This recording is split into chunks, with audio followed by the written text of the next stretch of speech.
Hello दोस्तों। आज की इस वीडियो में है ना एक इंटरेस्टिंग चीज़ को डिस्कस करते हैं। पहले के मेरे वीडियोस में मैंने एनएससी ग्रुप्स का एक बाइफरकेशन डिस्कस किया था। मतलब टोटल मार्केट एक ग्रुप होता है 750 कंपनीज, फिर उसमें कैसे बाइफरकेशन है mid cap, small cap, frontline, micro cap etcetera. वो वीडियो का लिंक आपको डिस्क्रिप्शन में मिल जाएगा। बट जब हम इस तरह से ग्रुप को देखते हैं, ये हम ग्रुप क्यों देखते हैं? स्टॉक्स को आइडेंटिफाई करने के लिए, स्टॉक्स में स्कैनर रन करने के लिए कि कौन से क्राइटेरिया, हम जो मेथड फॉलो कर रहे हैं वो कौन से स्टॉक्स में क्वालिफाई हो रहे हैं। तो ये जो सारे ग्रुप्स है ना, ये एनएससी का ये ग्रुप कंपनी है, एनएससी इंडाइसेस लिमिटेड, ये मेंटेन करता है। इसी ग्रुप्स में कुछ स्ट्रैटेजी इंडाइसेस है, मतलब कुछ ऐसे ग्रुप्स हैं, ऐसे इंडेक्स है जो स्ट्रैटेजी के बेस पे बनाए हैं। ऐसा ही एक ग्रुप है अल्फा 50। ये ग्रुप को मैं ब्रीफली एक्सप्लेन करता हूं। 50 स्टॉक्स का ये ग्रुप है। और जैसे हम देखते हैं निफ्टी 50 या स्मॉल कैप 250 या मिड कैप 150, ये जो सारे ग्रुप्स है ना, इसमें जो क्राइटेरिया है वो है मार्केट कैप।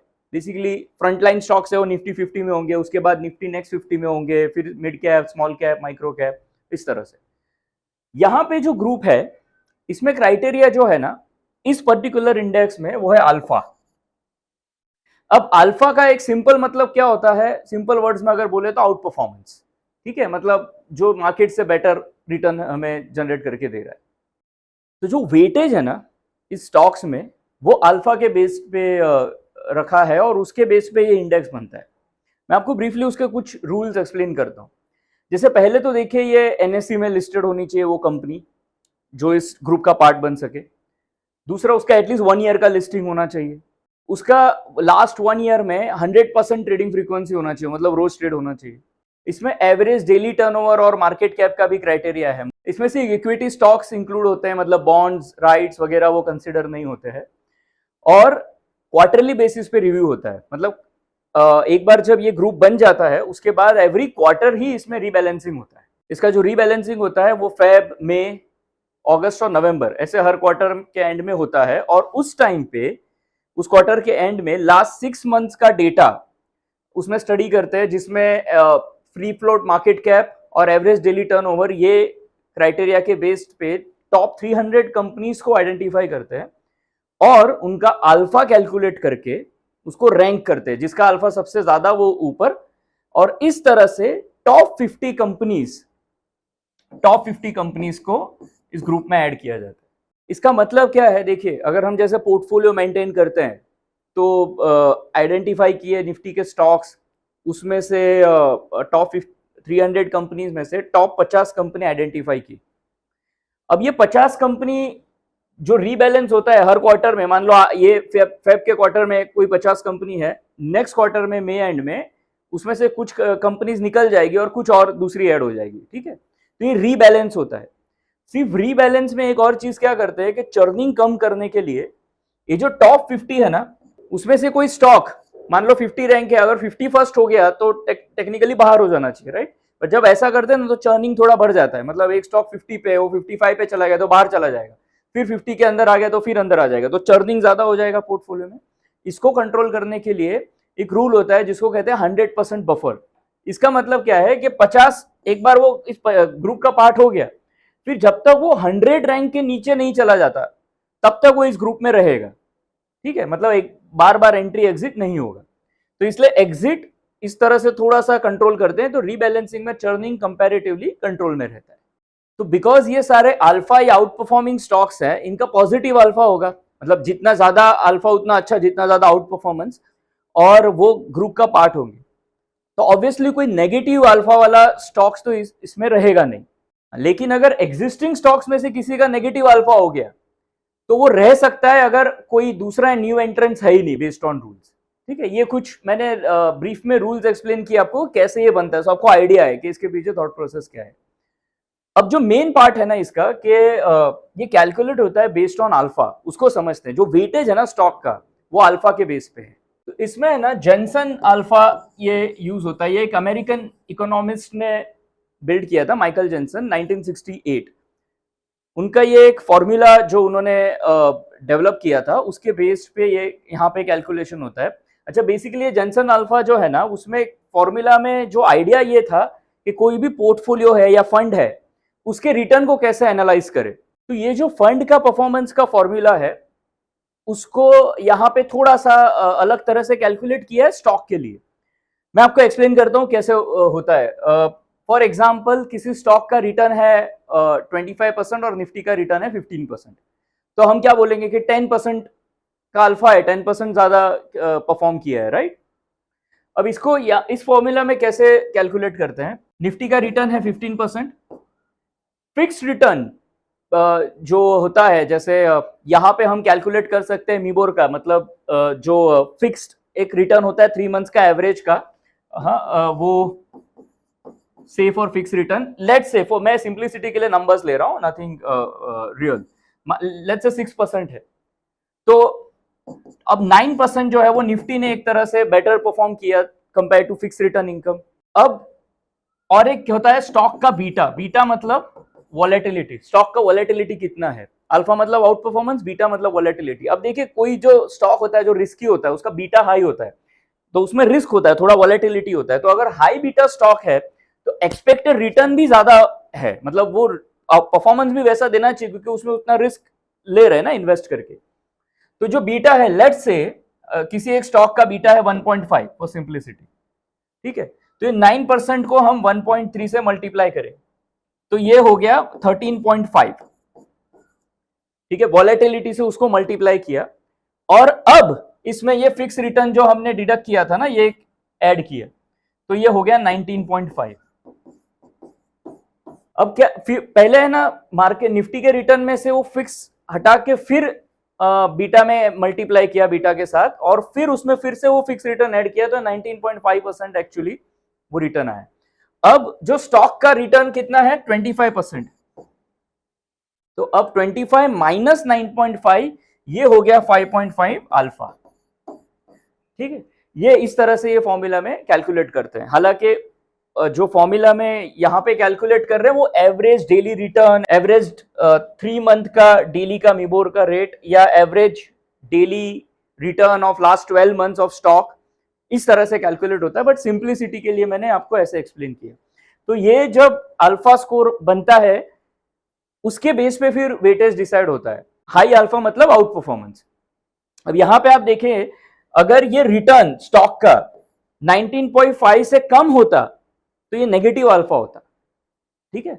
तो यहां पे जो बीटा है उसके बेस पे फिर ये वेटेज होता है। और the logic behind this formula is कि आप अगर किसी स्टॉक में इन्वेस्ट कर रहे हो जहां पे हाई बीटा है तो हाई परफॉर्मेंस एक्सपेक्टेड है, तो ये अल्फा स्कोर हाई होना चाहिए। जो रिस्क हम बीटा में हाई बीटा में इन्वेस्ट करके ले रहे हैं वो जस्टिफाइड नहीं है अगर ये नेगेटिव अल्फा आता है। तो सिंपल टर्म्स में अगर इसको बोले तो जो रिस्क जस्टिफाई हो रहा है क्या नहीं, उस स्टॉक के वॉलेटिलिटी के बेस पे उतना परफॉर्मेंस है क्या नहीं, वो ये स्कोर आइडेंटिफाई करता है। फिर इस स्कोर को मार्केट कैप के स्क्वायर रूट के साथ मल्टीप्लाई करते हैं और वेटेज आइडेंटिफाई करते हैं। फिर उसमें एक जेड स्कोर है, उसका भी कैलकुलेशन है, जिसमें अल्फा को टोटल एवरेज अल्फा क्या है एलिजिबल यूनिवर्स का, उसमें से माइनस करके फिर उसको डिवाइड करते हैं स्टैंडर्ड डेविएशन जो है टोटल अल्फा का। बट वो ठीक है, स्टैटिस्टिकल पार्ट है। आइडिया ये है कि आपको समझ आए कि कैलकुलेट कैसे होता है और इसके पीछे थॉट प्रोसेस क्या है। मतलब इसमें जो 50 स्टॉक्स है वो यहाँ के बेस पे, इस स्कोर के बेस पे आइडेंटिफाई किया और अकॉर्डिंगली उसमें वेटेज कैलकुलेट किया। कुछ और रूल्स है जिसमें एक स्टॉक का कितना वेटेज होना चाहिए, टोटल एक सेक्टर का 25% से ज्यादा वेटेज नहीं होना चाहिए, ऑल ऑफ दैट, ठीक। तो ये ब्रीफ में आपको समझ में आ गया। ऐसे एनएससी का ये एक स्ट्रेटेजी इंडेक्स है निफ्टी अल्फा 50। तो देखिए ये अल्फा इंडेक्स का एक चार्ट है निफ्टी अल्फा 50 का। ओवरऑल अगर आप देखोगे तो ये स्ट्रॉन्ग अप ट्रेंड में है, आउट परफॉर्मिंग है। तो लॉजिकली तो ये आउट परफॉर्मिंग होना ही चाहिए बिकॉज इसमें वही बेसिस पे स्टॉक्स ऐड किए जाते हैं और जो स्टॉक अंडर परफॉर्मिंग हो बाहर हो जाता है। तो रीबैलेंसिंग के हिसाब से ये पूरा इंडेक्स आउट परफॉर्म करना ही चाहिए। और अगर आप इसका रेशियो भी देखोगे, अगर मैं यहाँ पे डालू निफ्टी अल्फा 50 और निफ्टी 50 और इसका अगर आप रेशियो चार्ट भी देखोगे, overall it is always bullish, ठीक है। अब यहाँ पे बीच में ये अंडर परफॉर्मेंसेस होते हैं, right, which is like a divergence. मतलब ये उस टाइम में वो स्टॉक, बिकॉज ये क्वार्टरली रीबैलेंसिंग होता है, उस टाइम में हो सकता है कि ये स्टॉक्स अंडर परफॉर्म कर रहे हैं, बट ओवरऑल ये रेशियो चार्ट जो अगर आप देखोगे तो आउट परफॉर्मेंस यहाँ पे दिखता है। तो इस इंफॉर्मेशन को हम यूज कैसे कर सकते हैं? पहली बात तो ये 50 स्टॉक्स को ट्रैक करने के लिए काम आ सकता है। मतलब अगर आप में से कोई होगा ट्रेडर है, कोई शॉर्ट टर्म ट्रेडर है, कोई पोजिशनल ट्रेडर है, ये 50 स्टॉक्स का एक आइडिया तो है कि इस तरह से कैलकुलेट करके हमें रेडी मिल रहा है। इन स्टॉक्स में ब्रेकआउट या पुल बैक ट्रेड हो सकते हैं। अब इसमें जो ये इस टाइप के टूल्स हैं जहां पे अगर हम जाके हर एक स्टॉक को भी एक दूसरे के साथ हम आइडेंटिफाई कर सकते हैं, इसको हम कहते हैं अल्टीमेट मैट्रिक्स। यहाँ पे स्टॉक सिलेक्ट करके अगर स्कैन किया पूरे ग्रुप को सिलेक्ट करके, तो ये जो स्कैनर है ये हर एक स्टॉक इस ग्रुप में है उसको हर एक दूसरे स्टॉक से कंपेयर करके फिर इस तरह से रैंकिंग निकालता है। तो इसको सॉर्ट करता है तो समझ आता है कि कौन सा स्टॉक है जो बाकी ज्यादा से ज्यादा स्टॉक को आउट परफॉर्म कर रहा है, तो इसमें भी आउट परफॉर्मर कौन है। तो इस बेस पे यहाँ से स्टॉक्स आइडेंटिफाई कर सकते हैं जो आउट परफॉर्मर्स है इस ग्रुप के भी। ऐसे इस ग्रुप को किसी और स्कैनर में भी यूज कर सकते हैं और वहां से जो भी मेथड आप फॉलो कर रहे हो, जो भी ट्रेडिंग स्ट्रेटेजी, वो इस ग्रुप में रन करके अगर वहां पे ब्रेकआउट है या पुलबैक है तो वहां उसको ट्रेड कर सकते हैं, है ना। क्योंकि आउट परफॉर्मिंग स्टॉक्स है और उसमें फिर ब्रेकआउट या पुलबैक जो भी मेथड आपके हिसाब से जो मेथड फॉलो कर रहे हो उसमें क्वालिफाई होता है, तो it becomes a decent setup, right. तो आप कभी भी जब ग्रुप सिलेक्ट कर रहे हो आप यहाँ पे देखोगे तो पहला ही अल्फा इंडेक्स है। ऐसे ही अगर आप देखोगे आपको और दो ग्रुप मिलेंगे, NSE 100 अल्फा 30 और वैसे ही NSE 200 अल्फा 30। तो निफ्टी 100 अल्फा 30 में बाकी सब रूल सेम है, ये भी अल्फा के बेस पे है, लेकिन 30 स्टॉक्स है निफ्टी के टॉप 100 स्टॉक्स में से। 100 यूनिवर्स है ना जिसमें निफ्टी 50 और निफ्टी नेक्स्ट 50, ये 100 दोनों को मिला दो तो जो 100 स्टॉक्स हैं उसमें से टॉप 30। और उसमें जो रैंकिंग है बाकी सब सेम है, सिर्फ जो एग्जिट है अगर 45th रैंक के नीचे कोई स्टॉक चला जाए तब एग्जिट होता है, और टॉप 15 जो होते हैं उसमें से वो तो उस ग्रुप का पार्ट होते ही है। सेम वे 200 निफ्टी 200 अल्फा 30 में टॉप 200 कंपनीज का में से 30 सिलेक्ट होते हैं और बाकी सेम है, उसमें भी 45th रैंक के नीचे चला जाए तो स्टॉक एग्जिट होता है और टॉप 15 तो उस ग्रुप का पार्ट होते ही है। और ये जो निफ्टी 200 अल्फा 30 है इसमें एक ऐसा रूल है कि वो जो स्टॉक है वो डेरिवेटिव्स में होना चाहिए। तो आप में से जो लोग डेरिवेटिव्स फॉलो करते हैं, फ्यूचर ऑप्शंस वगैरह, वहां पे वो कैंडिडेट्स का ये जो ग्रुप है अल्फा 30, वो it can be very interesting for you. तो उसमें टॉप 30 स्टॉक्स है बेस्ड ऑन दिस अल्फा, उस हिसाब से वेट करके उसमें से उसका वो ग्रुप बना है। ये ग्रुप्स भी क्वार्टरली रीबैलेंस होते हैं। तो ये जो ग्रुप है इनको हम यूज कर सकते हैं फॉर आइडेंटिफाइंग स्टॉक्स जो भी हमारे ट्रेडिंग के मेथड में क्वालिफाई होते हैं।